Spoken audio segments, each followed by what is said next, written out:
आप देखिएगा किस तरह से टारगेट करके पासवानों की हत्या की जा रही है बिहार में। आप किस तरह से टारगेट करके महादलितों को हाथ काट दिया गया में। तो हक और हिस्सेदारी आज बिहार के दलित महादलितों को नहीं मिल रहा है। पटना के सड़कों पे आंदोलन के रूप में उतरेंगे और सरकार को बताने का काम करेंगे। पासवानों को कमजोर करने के लिए ऐसा काम कर रहे हैं। क्यों नहीं इसे 9वीं अनुसूची में शामिल करा रहे हैं? अगर ये शामिल नहीं कराएंगे तो इसे सिर्फ और सिर्फ कोरी राजनीति माना जाएगा। देश में जो आज महंगाई है, जिससे हर घर हमारा ग्रसित है, वो महंगाई कम होनी चाहिए। मांग रही है कि जिसकी जितनी संख्या उसको उतनी हिस्सेदारी मिलनी चाहिए। उसके बाद हम चलेंगे आगे।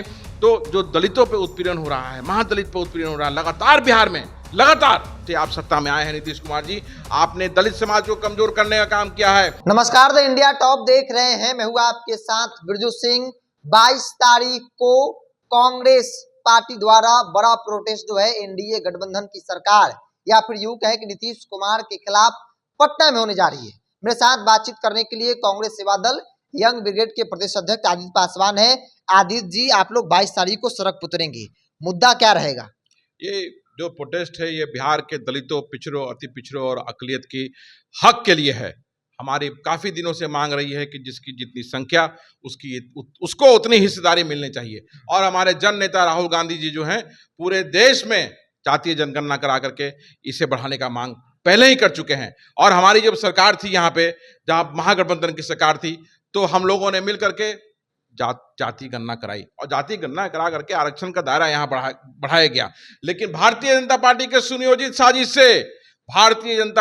सुनियोजित साजिश से उन्होंने हाई कोर्ट में रिट दाखिल कराया और हाई कोर्ट ने इसे निरस्त कर दिया। तो हमारी मांग है कि जो 65% आरक्षण का दायरा जो बढ़ाया गया था, वो संविधान की 9वीं अनुसूची में डाल करके उसे लागू किया जाए, या बिहार सरकार विधेयक पारित करा करके विधानसभा में कानूनी रूप इसको दे ताकि ये लागू हो सके। और नीतीश कुमार जी के सशक्त समर्थन से जब केंद्र की सरकार चल रही है तो कहते हैं कि चाबी मेरे पास है। तो जब चाबी उनके पास है तो वो मांग क्यों नहीं कर रहे हैं? वो क्यों नहीं इसे 9वीं अनुसूची में शामिल करा रहे हैं? अगर ये शामिल नहीं कराएंगे तो इसे सिर्फ और सिर्फ कोरी राजनीति माना जाएगा।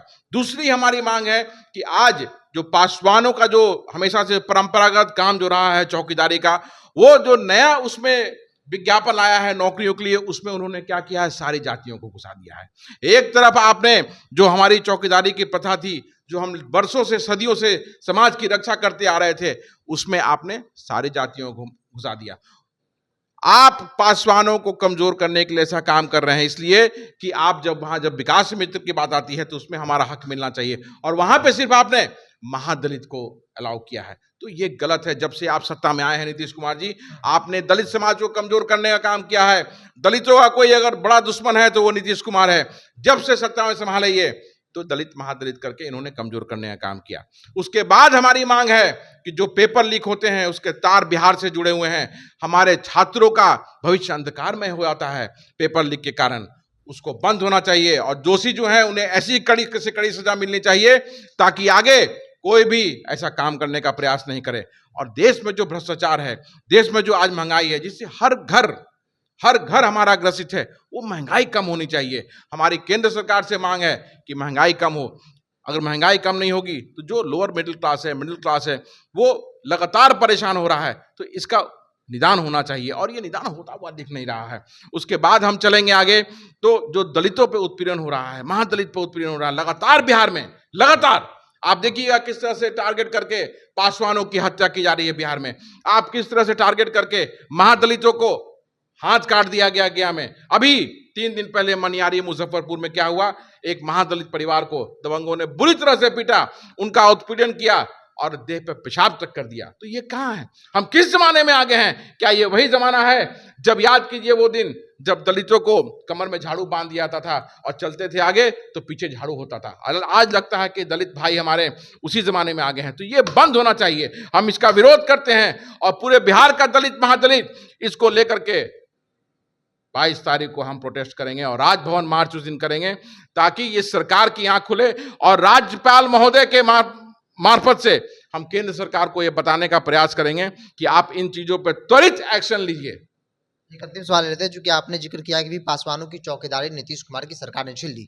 कई जो नेता हैं जो पासवान समाज से हैं, चाहे वो भारतीय जनता पार्टी में हो या फिर एनडीए के एक अहम सहयोगी चिराग पासवान हो, उनकी मांग शुरू से रही थी कि भाई पासवानों को चौकीदारी उनकी परंपरागत ड्यूटी है और उनको मिलनी चाहिए। ये चिराग की मांग रही है। आज की तारीख में चिराग एनडीए के एक मजबूत साथी और केंद्रीय मंत्री भी हैं, बावजूद वो मौन है।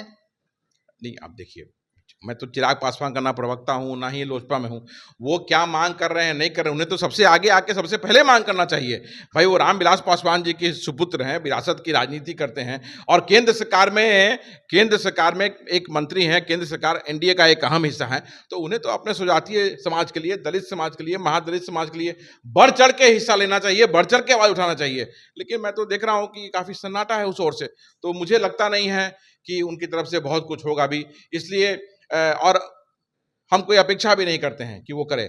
आज बिहार का जो दलित समाज है, बिहार का दलित महादलित समाज है, वो सड़क पे आ रहा है। सड़क पे इसलिए आ रहा है कि हिस्सेदारी की बात की जाती है, हक की बात की जाती है। लेकिन सही मायने में अगर देखिए तो हक और हिस्सेदारी आज बिहार के दलित महादलितों को नहीं मिल रहा है। आज छात्रों को उनका हक नहीं मिल रहा है। आज पेपर लीक हो रहा है, बताइए, छात्रों का एक सालों साल बर्बाद हो जा रहा है, उनका भविष्य अंधकार में हो जा रहा है। तो बहुत सारे मुद्दे हैं जिसकी और सरकार को गंभीरतापूर्वक देखने की जरूरत है, ध्यान देने की जरूरत है, जो कि होता हुआ नहीं नजर आ रहा है और अफसोसजनक है ये।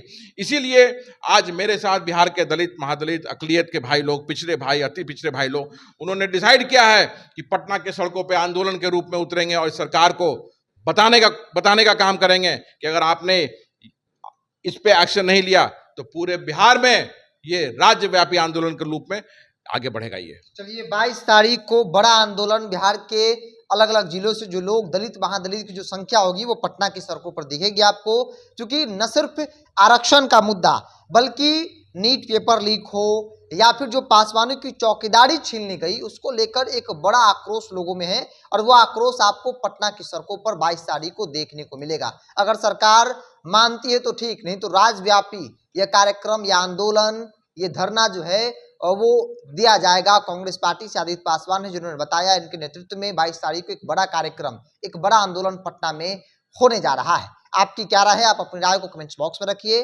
अगर आप मेरे चैनल को यूट्यूब पर देख रहे हैं तो सब्सक्राइब कर लीजिए, फेसबुक पर देख रहे हैं तो पेज को लाइक और फॉलो कर लीजिए।